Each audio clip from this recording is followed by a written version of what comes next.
Hola, ¿qué tal? Buenos días a todos.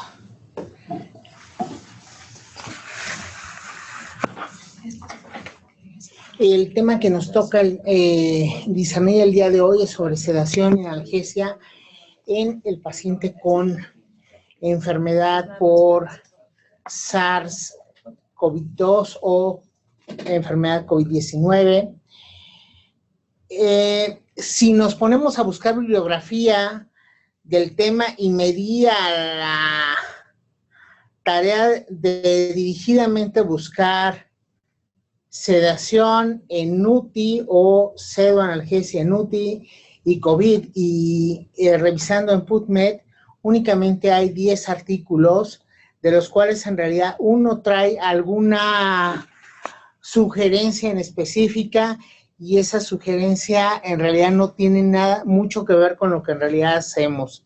Es suplementación con melatonina en pacientes con SARS.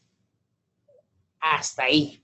Los demás artículos medio tienen algún contenido en relación al mismo y no más. Las guías de la Sociedad Americana o el de Surviving Sepsis en relación a COVID tampoco lo menciona como un punto básico. Lo único que llega a decir algún momento que los pacientes que tienen una saturación por debajo, una relación FiO2 por debajo de 150 requerirán de bloqueadores neuromusculares y que estos bloqueadores neuromusculares sería preferible administrarlos en bolos y no en una infusión continua, únicamente para mejorar en su momento la oxigenación. Sin embargo, todos los pacientes que entran a ventilación mecánica y más estos que requieren altos niveles de PIB y tienen distensibilidades bajas, para poderse ventilar de forma adecuada van a requerir una sedación adecuada. En terapia intensiva, este punto lo dividimos básicamente o siempre se ha dividido en dos grandes campos, más o menos similar a anestesia. Una parte es el manejo del dolor y otra parte diferente es el manejo de la ansiedad. Dentro de las unidades críticas, la parte básica es irnos a la sedación en base a las características o al dolor, definiendo como dolor a una experiencia sensorial, emocional, desagradable, asociada con daño tisular real o potencial que se describe con dicho daño. Sabemos de antemano que el dolor intenso afecta negativamente el estado de un paciente en estado crítico, lo conlleva inestabilidad hemodinámica, a compromiso respiratorio. La inestabilidad hemodinámica a lo mejor inicialmente por liberación de catecolaminas con taquicardia y hipertensión arterial, pero a la larga eso genera disfunción miocárdica, mayor inflamación y por lo tanto lo contrario, a mayor compromiso respiratorio, a que se esté luchando o peleando con el ventilador, a que tengamos mayor daño pulmonar en relación al mismo, específicamente en grupos de adultos en estado crítico. La implementación de protocolos estandarizados para el manejo del dolor basados en la evaluación de mejora los resultados en terapia intensiva y en la práctica clínica, lo cual quiere decir que los pacientes debemos de tener mucho cuidado qué grado de dolor tienen y si están teniendo alguna molestia en específico dentro de la unidad de terapia intensiva. Está intubado, está aparentemente dormido, la pregunta es, ¿tiene dolor o no tiene dolor? Y ahí hay situaciones que son difíciles de contestar. Sin embargo, debemos de tener una evaluación rutinaria del dolor y para esto existen una serie de escalas que todos los que somos anestesiólogos las conocemos. Sin embargo, en terapia intensiva tienden a cambiar estas escalas y se han descrito algunas, en específico la escala de sedación, de analgesia en relación a características del paciente intubado, que es una variación de lo que sería la escala visual análoga, pero se relaciona directamente con las fases del paciente. Y puede decir uno, bueno, El paciente lo único que tiene está intubado, no tiene una herida abdominal, no lo están abriendo, no tiene una herida en tórax, entonces el dolor debe ser mínimo. No, en realidad el paciente está incómodo. Trátense de mantener ustedes en una cama, en una sola posición, durante 6, 7 horas y definitivamente vamos a experimentar dolor. Mucho del dolor además está influenciado por aspectos psicológicos como ansiedad y depresión, que seguramente todos los pacientes dentro de la terapia intensiva o que tienen un estado crítico lo van a tener, aparte de algunos aspectos demográficos. El paciente joven tiende a tener más dolor que el adulto, las mujeres tienden a tener mayor respuesta al dolor que los hombres, y los americanos dicen que los pacientes de raza blanca toleran más el dolor que los de otro tipo de razas. No lo creo, pero es lo que dicen los americanos. El tubo endotraqueal, sin duda alguna, es un estímulo doloroso y tiene 3 puntos claves. La colocación, el retiro y los cambios de posición del tubo endotraqueal van a generar dolor, junto con la propia ventilación mecánica y la distensión que generan presiones elevadas en la vía aérea y la caja torácica. El hecho de que tengamos que succionar el tubo endotraqueal va a generar dolor y algunas cosas que nosotros a lo mejor no pensaríamos que causan dolor. Casualmente, los niveles más altos de liberación de catecolaminas en el paciente intubado y sedado en terapia intensiva, casualmente la colocación de una línea arterial, que nos parecería, es una línea arterial. No, es una línea arterial. Cualquier otro tipo de punción, cuando los vamos a cambiar de posición, mantenerlos mucho tiempo en una misma posición, la presencia de escara o lesiones de posición, y a lo mejor no muchos de nuestros pacientes con COVID van a tener cirugía o trauma, pero alguno va a requerir algún tipo de cirugía por el propio COVID. Ya había un paciente que tuvo un hematoma retroperitoneal en relación a la coagulopatía por COVID y hubo que meterlo a quirófano por esto, con más de 4 litros en su abdomen. Entonces ese paciente pues, tenía también un efecto quirúrgico.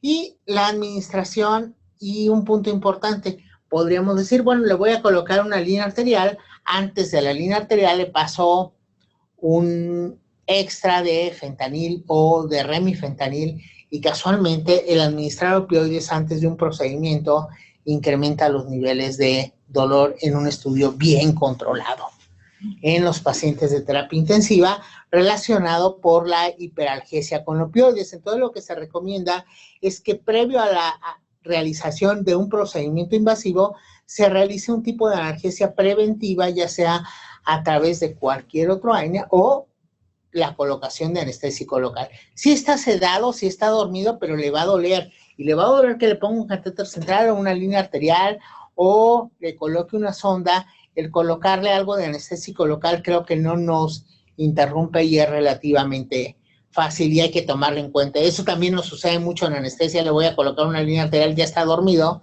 se la coloco directo sin, y seguramente los niveles de estrés y de dolor le están incrementando. Ok. Entonces, la sedación en terapia intensiva la vamos a basar básicamente en el efecto analgésico y que el paciente no tenga dolor. Si el paciente no tiene dolor, el paciente va a estar tranquilo. De ahí que la base de la sedación sea a partir de analgesia y la suplementamos con medicamentos para controlar la ansiedad. Y si hablamos de analgesia, nos tenemos que ir a narcóticos, y de estos narcóticos se han utilizado y se han difundido mucho, varios de ellos, pero los recomendados básicamente para el manejo de dolor en terapia intensiva, por su estabilidad hemodinámica y quizás por su tiempo de eliminación relativamente corto, el más recomendado de todos es remifentanil, con la desventaja del precio de remifentanil y poderlo tener a disposición en todos los lugares. En su opción contraria sería fentanil, con la desventaja que se va a ir acumulando paulatinamente y una vez que lo quitemos va a tardar tiempo en que se logre eliminar el mismo. Como otras opciones en terapia intensiva, se ha utilizado morfina, que es a lo mejor un poquito más barata, que la podemos suministrar en bolos, aunque podemos tener picos y valles, o la hidromorfona.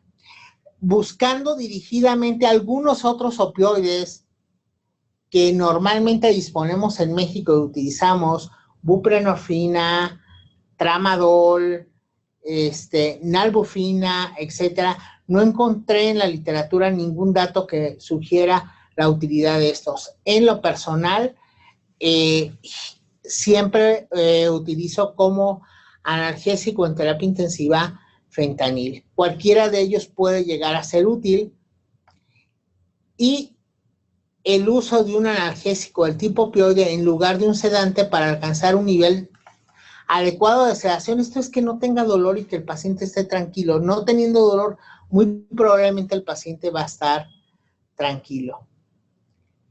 Este término de pseudoanalgesia, nada más acordarnos que es analgesia antes del sedante.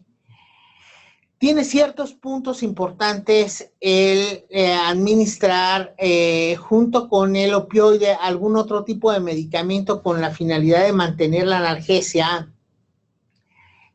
más adecuada a la menor cantidad de opioide. Es como si fuera lo que comentaba la doctora, la mejor oxigenación con la menor fracción inspirada de oxígeno. Aquí es el menor dolor con la menor cantidad de opioides necesaria. El utilizar varios medicamentos, bueno, va a reducir los requerimientos de opioides, va a mejorar las puntuaciones de pseudoanalgesia y va a mejorar los depresores del sistema respiratorio y la disnea por efecto de los opioides. Va a disminuir los efectos colaterales de los opioides como alteraciones gastrointestinales, delirio, hipotensión y micronías. Y ojo, si tenemos un paciente que todavía no tenemos intubado y que está con dolor y le vamos a dar un opioide y que además está recibiendo un GABAérgico como benzodiazepinas o algún otro tipo, podemos llegar a tener alguna alteración de bloqueo neuromuscular, disminución de la frecuencia respiratoria, alteraciones de hemodinámicas importantes. Entonces, siempre percatarnos si el paciente aún no está intubado, si le voy a administrar algún opioide para tranquilizarlo, checar que no tenga algún otro medicamento que pueda tener alguna correlación. Al utilizar un narcótico, debo de estar checando que efectivamente el paciente no tenga dolor. Y aquí vienen estas dos escalas.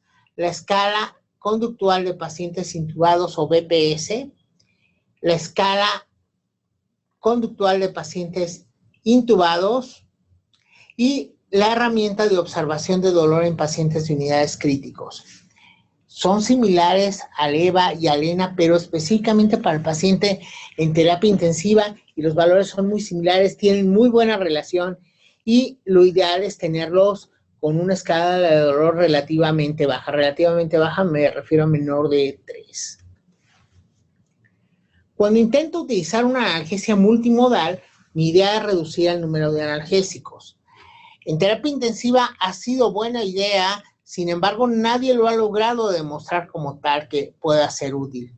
El sumar al opioide un analgésico como acetaminofén podría reducir el dolor, sí, es una buena recomendación, sin embargo, sin una evidencia clara del mismo. El agregar alguno otro como ketamina parecería también útil en base a estudios de analgesia postoperatoria, y específicamente en terapia intensiva cardiovascular ha dado algunos buenos resultados. Sin embargo, en manejo de SIRA o de lesión pulmonar aguda todavía no hay algo muy claro, pero el sumar 2 o 3 analgésicos pudiera ser de utilidad. Acetaminofén, por lo tanto, es útil la administración asociada a narcótico para disminuir la intensidad del dolor y disminuir los requerimientos de manejo de dolor en el adulto en terapia intensiva. Es una recomendación condicional y de una calidad de evidencia moderada. Agregar ketamina también parecería ser útil, sin embargo, igual es una recomendación condicional de baja calidad de evidencia y una evidencia vieja basada básicamente en un artículo. Específicamente para terapia intensiva. el utilizar algún neuromodulador como gabapentina, carbamazepina o pregabalina para disminuir el uso de narcóticos también pudiera ser útil, sobre todo en dos condiciones específicas. El paciente que ya tiene dolor neuropático previo, por ejemplo, neuropatía diabética, o en aquellos pacientes posoperados de cirugía cardiovascular. No estoy hablando de SIRA como tal, con un nivel de evidencia bajo. Sin embargo, si mi paciente cada vez está requiriendo mayor sedación y mayor niveles de fentanil, a lo mejor sería útil agregar en primer plano acetaminofén, en segundo plano ketamina o algún neuromodulador de este tipo de pregabalina.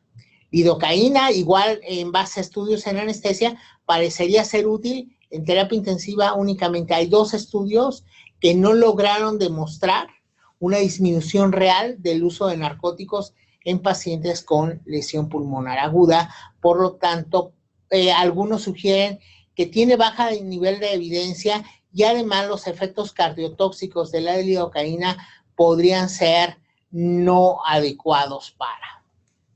Finalmente, los analgésicos no esteroideos tipo COX-1 se sugiere utilizarlos en forma rutinaria. No se sugiere usarlos en forma rutinaria para disminuir dosis de opioides en terapia intensiva, básicamente por sus efectos colaterales. Y nuevamente, hay un estudio que demuestra que no son útiles o que es igual a placebo, y hay otro estudio que aparentemente sí mejora su utilidad cuando se utiliza ibuprofeno o ketorolaco. COX-2, no hay estudios claros. Acuérdense que en Estados Unidos COX-2, específicamente, exceptuando celecoxib, no están aprobados dado su riesgo cardiovascular, y específicamente de estos pacientes con todas las alteraciones que tienen en coagulación, yo creo que COX-2 sí estarían totalmente fuera de. La primera parte de la analgesia, la segunda la sedación. Los sedantes se administran con frecuencia en pacientes críticos para aliviar la ansiedad y reducir el estrés de la ventilación mecánica, prevenir el daño relacionado con agitación, y estos medicamentos pueden predisponer pero estos medicamentos, independientemente de esto, nos pueden predisponer al paciente a mayor morbilidad, hipotensión, depresión miocárdica, bradicardia o taquicardia, dependiendo de cuál estemos hablando, además de delirium posterior, alteraciones neurológicas, mayor tiempo de ventilación mecánica. Está bien demostrado que el uso de sedación superficial contraprofunda en pacientes críticos, es claro que la sedación superficial es mejor que la sedación profunda, de tal forma que se va a preferir sedación superficial sobre profunda en todos los pacientes en terapia intensiva. ¿A qué nos referimos con esto de sedación superficial? Bueno, aquí hay estudios que los pacientes que tenían una sedación profunda tuvieron mayor tiempo de estancia en terapia intensiva, mayor duración de la ventilación mecánica, mayor mortalidad, únicamente poniendo relación el nivel de sedación, y mayor delirium posterior. De tal forma que niveles de RAS 4 o 5 hay que eliminarlos y hay que mantenernos en los pacientes ventilando, en los pacientes con una sedación grado -1, -2. Yo sé que el paciente que tiene 15, 16 de PIB, volúmenes respiratorios bajitos, está desaturado, no lo voy a poder mantener ahí, pero una vez que empiece a mejorar y que ya tenga una relación PO2-CO2 mejor, mayor de 150 o cercana a 200, sí puedo empezar a bajar mi nivel de sedación a un nivel más controlado y que el paciente pueda tener algo de interacción por lo menos. La sedación ligera, siempre que sea posible, nuevamente en los pacientes, para únicamente se acoplen a la ventilación mecánica. No usar sedación profunda de manera rutinaria, y si bien en las guías americanas de sedación y las guías europeas no manejan un nivel de sedación como tal, las guías latinoamericanas dicen que es recomendable sedación superficial en pacientes con PO2-CO2 mayor de 150 y sedación profunda sí y solo sí en pacientes con una PaO2-CO2 menor de 150 o que requieran relajación muscular por alguna causa para mantener la ventilación y o la presencia de posición prona. Ya lo habíamos comentado ahorita. ¿Cuáles medicamentos para reducir esta agitación o para mantenerlo sedado? Básicamente son dos extremos: propofol o dexmedetomidina por un lado, benzodiazepinas por otro. Unos tienen ventajas de un lado, otros tienen ventajas de otro y otros tienen desventajas de otro lado. Las benzodiazepinas, la gran desventaja es que se van a acumular, no se pueden dializar, no, solo se eliminan por vía renal, y se asocian con delirium en la terapia intensiva una vez que la retiramos, y además con algunas otras manifestaciones neurológicas. El propofol y la dexmedetomidina se pueden eliminar más rápidamente, son fáciles de titular. Si quitamos el medicamento rápidamente desaparecen sus efectos, pero también tenemos efectos cardiovasculares importantes. Si el paciente, por ejemplo, está chocado o está hipotenso, yo preferiría utilizar una benzodiazepina. Si el paciente únicamente lo que quiero es mantenerlo en ventilación mecánica y que esté tranquilo, me iría por dexmedetomidina o propofol. El punto crítico tanto de tener al paciente con sedación y analgesia es no llegar a, una vez que lo intentemos despertar, que genere delirio. Y entonces muchos han pensado que el tratar de profilácticamente de bloquear el delirio con medicamentos como dexmedetomidina, antipsicóticos atípicos, estatinas, ketamina, haloperidol puede ser útil profilácticamente. Ningún estudio lo ha probado, no vamos a dar ningún medicamento profiláctico para que no desarrolle delirium. Si lo presenta, hay que tratarlo, y la forma de tratarlo es con haloperidol y algunos antipsicóticos. Dexmedetomidina como tratamiento de delirium puede ser útil para bajar el nivel de ansiedad y que permita al paciente cooperar con el destete de la ventilación mecánica en partes terminales de esta y que no esté muy agitado, siempre asociado al tratamiento que, como decíamos, es básicamente haloperidol.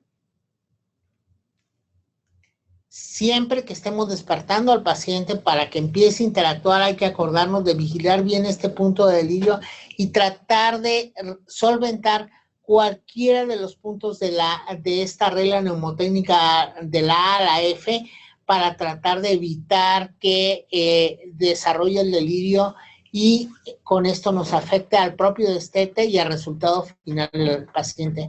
Algunos de ellos en esta pandemia específicamente no los vamos a poder realizar. El que menos podemos realizar para la prevención de delirio es que tenga un contacto familiar.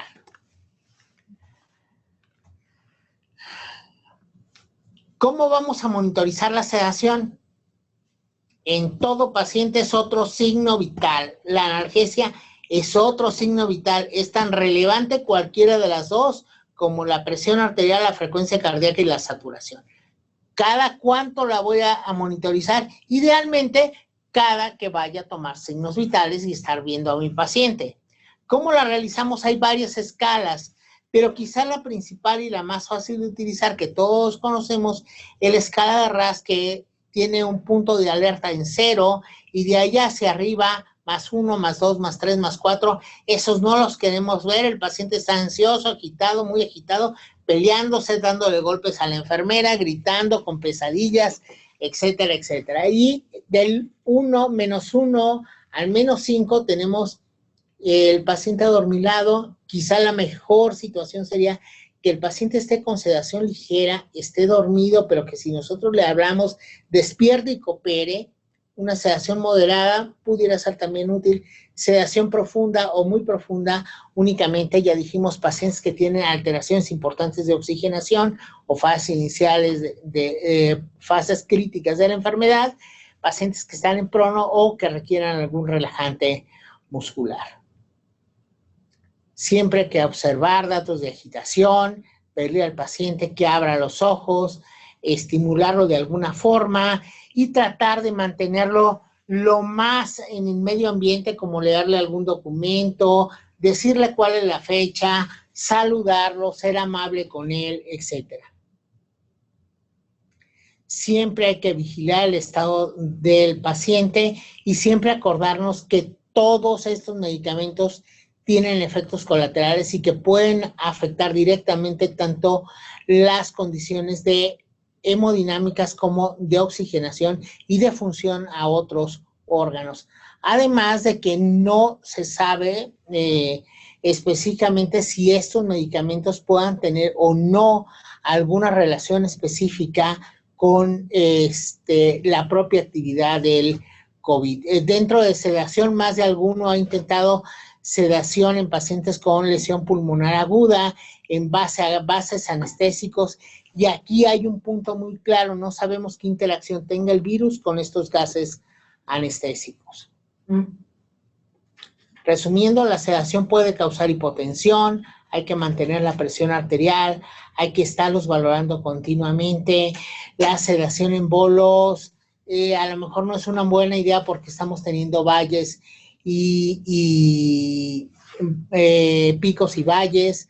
La sedación puede desaparecer rápidamente. Este es un punto bien importante. La enfermera preparó la sedación, se fue con otro paciente, anduvo corriendo y de pronto dijo, ya se va a cambiar el turno, le queda poquito, si aguanta, cambia el turno.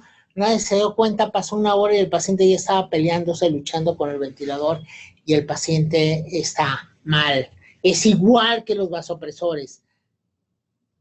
Nunca utilizar un relajante muscular si no estamos seguros de que está relajado. Y si se usa sedación continua en infusiones, nunca dejar que se termine. Muchas gracias. Gracias, doctor.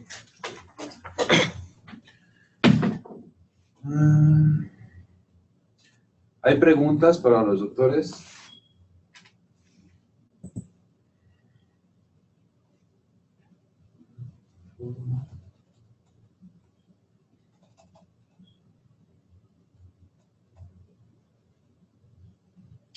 Hay una pregunta. ¿Qué nos puede comentar sobre el bloqueo neuromuscular recomendado para paciente COVID en ventilación y por cuánto tiempo? Ok. La idea era hablar de sedación analgesia, por eso no toqué la parte de relajantes musculares. No hay una referencia como tal en cuanto a esto. Lo único que hay descrito es lo que viene en el Surviving Sepsis para COVID, en relación a preferir bolos de relajante muscular más únicamente para acoplar al paciente a ventilación mecánica más que infusiones continuas. Acordarnos que en lesión pulmonar aguda la relajación muscular sí puede ser útil en pacientes muy graves con una PO2 y O2 baja, y se prefiere cisatracurio a cualquier otro de los relajantes musculares, porque con este se observó una mejoría en morbimortalidad comparativo a los otros relajantes neuromusculares, de tal forma que en terapia intensiva, no para intubación, sino para mantenimiento, la opción sería, si vamos a utilizar infusión continua, cisatracurio. Idealmente, lo único que hacemos es relajarlo para hacer una maniobra de reclutamiento, una sola dosis. Esperamos, si sigue tranquilo, mejor no seguir aumentando relajación muscular. Hay que acordarnos que vamos a tener daño muscular por uso crónico de relajantes musculares. En caso que decidamos utilizar un relajante muscular en forma continua, idealmente no más de 48 horas. Posterior a iniciar Prono, ¿en qué momento sugiere realizar la nueva titulación PIP y cómo definen responder a PIP o con potencial de reclutamiento? ¿Sería mejor difundir esto antes de dar manuales de reclutamiento? ¿Cómo? Posterior a iniciar Prono, ¿en qué momento sugiere realizar la nueva titulación de PIP? ¿Y cómo define el respondedor Y como define respondedor a PIB o con potencial de reclutamiento, ¿sería mejor definir esto antes de dar maniobras de reclutamiento? O sea, primero si es respondedor o no respondedor. Bueno, una vez que tienes a tu paciente en prono, ahí puedes, una vez que esté todo controlado y que el paciente no esté en estado de choque ni que le haga falta nada, puedes hacer tu maniobra de prono, puedes hacer tu maniobra de reclutamiento. ¿Cómo vas a ver si es respondedor o no respondedor? Porque habitualmente estos pacientes responden de tu PAFI que tenían previo, habitualmente se incrementa más del 20% esta PAFI. Ese es como uno puede determinar si es o no respondedor, y porque tus volúmenes y distensibilidades se incrementan, es decir, si tenías distensibilidad de 17, de 21%, que es de las más bajas que he visto, pues bueno, la dejas a lo mejor una distensibilidad de 35 y sobre todo la PAFI que se incrementa a más, o sea, siempre a más de 100. Si es respondedor o no respondedor. Si después que tú aplicas tus maniobras y tu paciente, pues ¿cómo saber que no responde? Porque inmediatamente de que tú haces tus maniobras, el paciente sigue desaturado, no mejora la distensibilidad, o sea, no mejora nada. Ese, pues no te va a responder. Sobre todo la distensibilidad. En cuanto uno incrementa el PIB, la distensibilidad se eleva. Y la saturación de oxígeno por oximetría, porque uno habitualmente lo va midiendo. Lo ideal sería tomar la gasometría por cada PIB que tú le incrementas, pero pues es un poco complicado. Entonces está la oximetría de pulso y ahí uno puede ver cómo se va elevando esta oxigenación.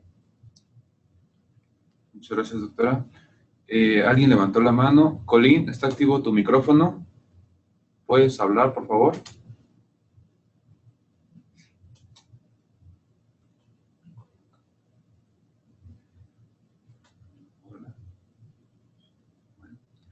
Otra pregunta es, ¿qué pseudoanalgesia es la más recomendada en el paciente COVID en ventilación?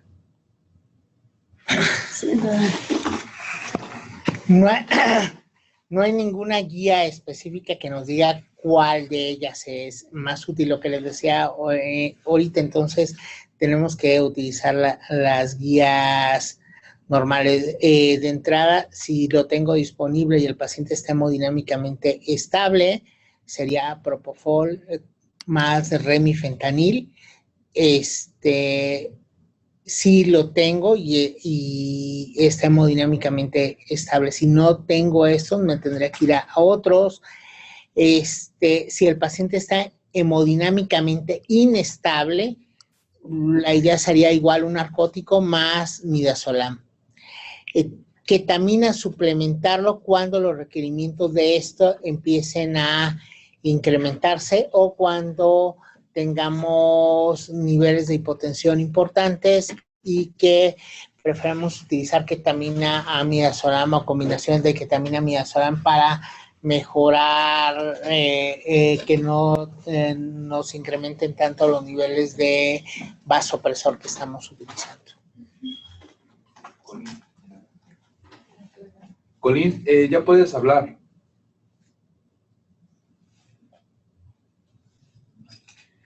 Aquí hay otra pregunta, doctor. En cuanto a las sugerencias o recomendaciones de bloqueadores neuromusculares, ya sea como dosis única o en infusión continua en estos pacientes. Ya lo comentamos ahorita, es preferentemente en bolos, si requerimos mantenerlo largo tiempo porque estamos teniendo PIB continuos por arriba de 14, 15 de PIB o porque además de esto está en posición prona, sería en infusión continua, cisatracurio y no, idealmente no más de 48 horas. Colín, ¿está ya activo su micrófono? Sí, hola, ¿ahora sí me escuchan? Sí. Hola, buenos días. Aprovechando que está la doctora Laura, respecto a la traqueostomía, al ser un procedimiento cuyo criterio quirúrgico pues es primero por ustedes y por los cirujanos, si ha tenido alguna experiencia, ya que en otros pacientes, pues se prefiere la traqueostomía cuando llevan un determinado tiempo intubados, pero pues en este caso es un procedimiento que tiene mucho riesgo tanto para los clínicos pues, por los aerosoles, ¿no? Y en cuánto tiempo lo recomiendan, si tienen experiencia con eso, y cuál es el pronóstico de ellos, si realmente pueden destetarse pronto del ventilador, en este tipo de pacientes específicamente.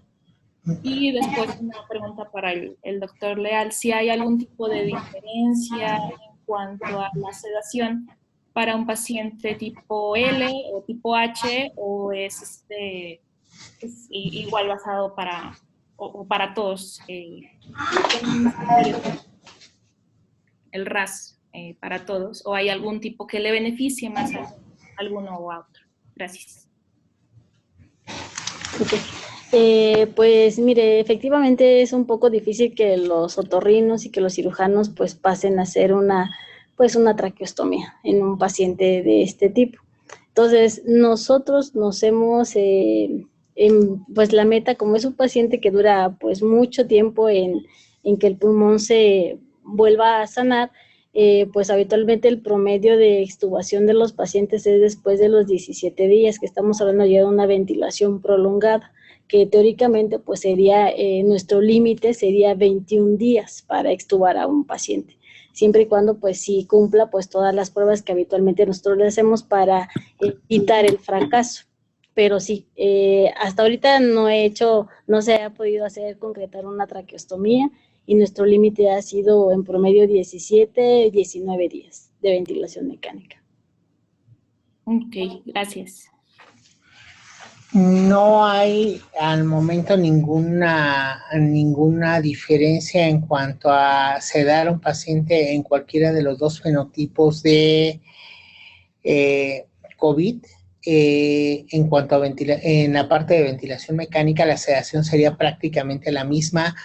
Si el paciente está mejorando sus condiciones de oxigenación, es superficializarlo, mantenerlo en un RAS de -2, -3. Si tenemos sedación profunda, pudiera ser recomendable el uso de alguna monitorización para asegurarnos del grado de profundidad de sedación, sobre todo si estamos utilizando relajación muscular, ya sea con BIS, PSI o entropía, para mantener equivalencias similares a BIS alrededor de entre 40 y 50%. De acuerdo. Muchas gracias. Gracias, doctor. Preguntan en cuanto a su experiencia para ya iniciar el destete, ¿con qué agente usted recomendaría? Ok. Lo que tenemos que hacer es suspender o retirar el agente ansiolítico o lo que estamos utilizando para sedación, ya sea propofol, dexmedetomidina o midazolam, y únicamente dejar la parte de analgesia, que sería fentanil a dosis bajas o remifentanil a dosis bajas. Y la otra opción sería quitar todos y únicamente dejar dexmedetomidina a un nivel en el cual el paciente pueda estar tranquilo y cooperando con el mismo. Probablemente el mejor de todos sería dexmedetomidina. Ok, doctor. En cuanto al utilizar infusiones de dos agentes hipnóticos, ¿cuál es su opinión del uso de, por ejemplo, propofol con midazolam para tratar de ahorrar un poquito de cada uno de los agentes? Todos lo estamos utilizando porque a final de cuentas las dosis pueden llegar a ser muy altas en base al tiempo que están en ventilación mecánica, y esto hace que empiecen a tener requerimientos paulatinamente mayores. En aquel que tenemos bajo sedación profunda, sí sería mucho de la idea de tener un sistema de monitorización que nos diga que efectivamente no está dormido, o qué tan profundo en realidad lo tenemos dormido, porque una vez que en teoría lo tenemos bajo efectos de sedación profunda y creemos que estamos alrededor de en un 50%, etcétera. Le colocamos el bici, sorpresa, lo tenemos en 10%, y ahí lo que habría que hacer es reducirle en vez de aumentarle.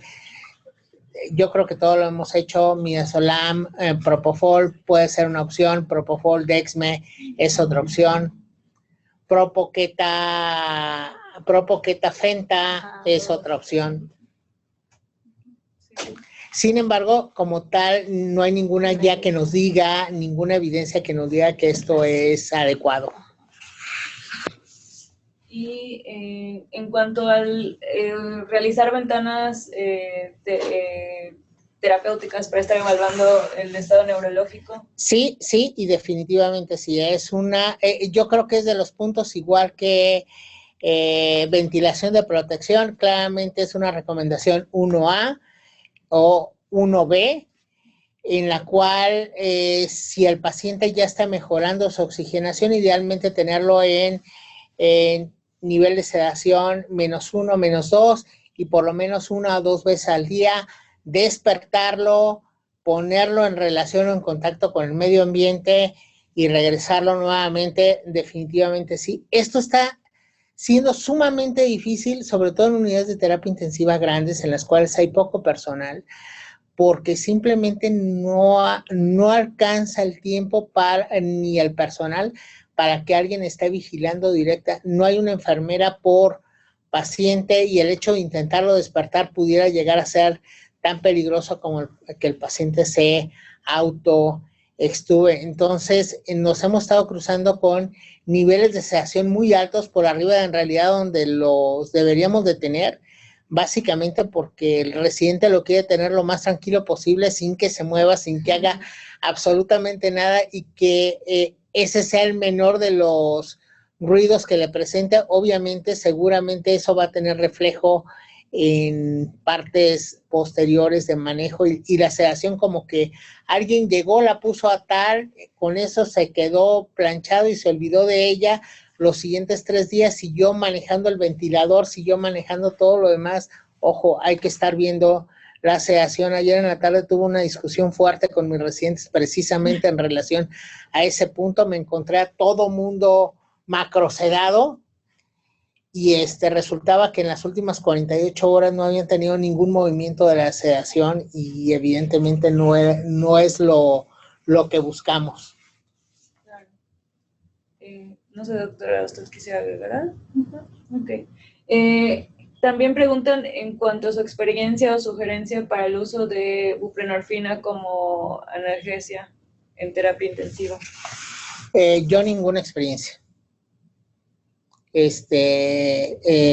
Siempre he utilizado fentanil, raramente he utilizado remifentanil en terapia, básicamente por los costos. Y buprenorfina, tramadol o algún otro, no tengo ninguna experiencia ahí. En cuanto al uso de bloqueo neuromuscular continuo en pacientes que están con prono, Claudia pregunta si en esos casos si es necesario mantener un RAS de -5.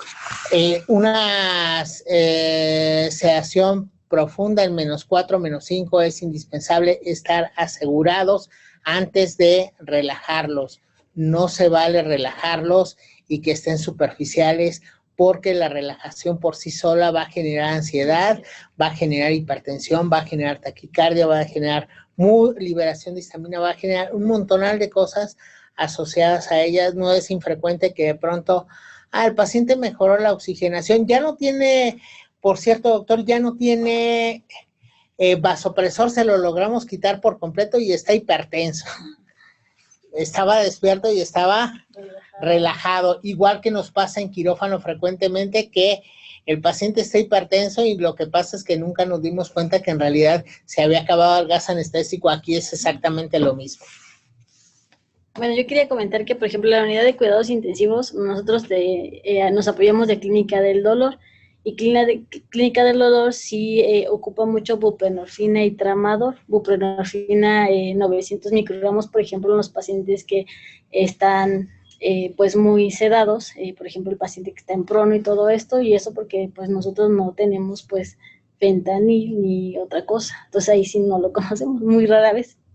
Y Tramadol también, Clínica del Dolor, también lo ha indicado cuando a veces no hay buprenorfina, cualquiera de los dos, pues los pacientes les ha ido pues bien, simplemente se va disminuyendo la dosis de buprenorfina y de Tramadol gradualmente bajo la supervisión de Clínica del Dolor y el paciente pues despierta bien. Y también ellos mismos hacen el traslape para, por ejemplo, hay AINES en paciente que pues no tiene contraindicación y otro analgésico más leve. Aquí hay una pregunta de Mac. Pregunta con respecto al uso de monitoreo de la sedación con B-Setline o entropía. Solo está recomendado para pacientes en sedación profunda. Tanto PCI como, de hecho, BIS, porque en terapia intensiva no hay tantos reportes de uso de PCI o entropía. Hay otra pregunta en cuanto a que muchos de estos pacientes desarrollan algún grado de lesión renal. ¿Qué medicamentos se pueden pues, sugerir o recomendar para proporcionar una pseudoanalgesia y analgesia multimodal sin que pueda haber acumulación de metabolitos? Tratar de evitar benzodiazepinas, básicamente. Okay. En pacientes que más que agitación o delirium sería un grado de ansiedad, ¿alguna dosis de ansiolítico, de alguna benzodiazepina que se pueda recomendar? Ok, ahí sí está recomendado una benzodiazepina a dosis bajas, por ejemplo, midazolam, pudiera ser una buena opción. Hay algunos otros que utilizan algún otro antipsicótico o antidepresivo, inhibidores de, por ejemplo, sertralina o algo similar, con un buen resultado. Midazolam a dosis baja o dexmedetomidina para disminuir la ansiedad también es una muy buena opción a dosis bajas, muy fácil de controlar y relativamente fácil de manejar sus efectos colaterales. En lo personal yo preferiría dexmedetomidina y después algún bolo de midazolam. Si la ansiedad es un episodio muy pasajero, a lo mejor midazolam una dosis baja nada más. Hay una pregunta en cuanto, si no se cuenta con midazolam que sea de acción corta, con diazepam en este tipo de pacientes, si existe alguna recomendación como... No existe ninguna recomendación clara, ya estamos empezando a llegar a esos puntos, inclusive en los lugares donde los teníamos, y me voy a ir un poquito más hacia adelante. No solo diazepam, tiopental, por ejemplo. Aquí hay una pregunta, tal vez sale un poquito del tema, pero en pacientes que no están intubados, ya sea porque no está dentro de los ofrecimientos terapéuticos darle una intubación o que tiene una voluntad anticipada de no querer la intubación, ¿qué se puede usar? Es quitarle la sensación de la disnea, es el punto básico, y aquí la morfina o los opioides juegan un papel muy importante. Hay que tener mucho cuidado en esto, hay que sí asegurarnos de que tenga una voluntad anticipada. No queda muy clara aún la legislación en cuanto a esto. Si vamos a tener en algún momento que definir situaciones, yo creo que la legislación es un punto básico que tiene que modificarse. Claro. Y en todos los casos de pacientes que ya están fuera, no hablando de COVID, pero con una enfermedad avanzada de base y que ya están fuera de un tratamiento activo o que ellos rechazan alguna terapéutica de forma activa, siempre se firman consentimientos, hojas que respalden esta decisión, una RCP-3, por ejemplo, pero sí siempre hay que dejarlo por escrito. Y de cuidados paliativos como tal. Y el manejo básico sería que en este grupo de pacientes, lo hemos discutido en conjunto varios grupos, es que no tengan disnea, y la forma de que vamos a prevenir la disnea se llama morfina. Claro. En cuanto a la experiencia que existe a la asociación entre AINES y lesión renal aguda, ¿algo que nos pueda comentar? Es por eso que prácticamente no los utilizamos en relación al paciente crítico y si bien podría disminuir los requerimientos de narcótico en este grupo de pacientes, tenemos una serie de efectos colaterales que es preferible mantenerlos a un lado. Pregunta para los expertos que ya estamos aquí, que están aquí, si hay alguna experiencia entre ECMO y COVID en estos pacientes, si han sabido de algún caso que ya se haya llevado aquí en México a ECMO.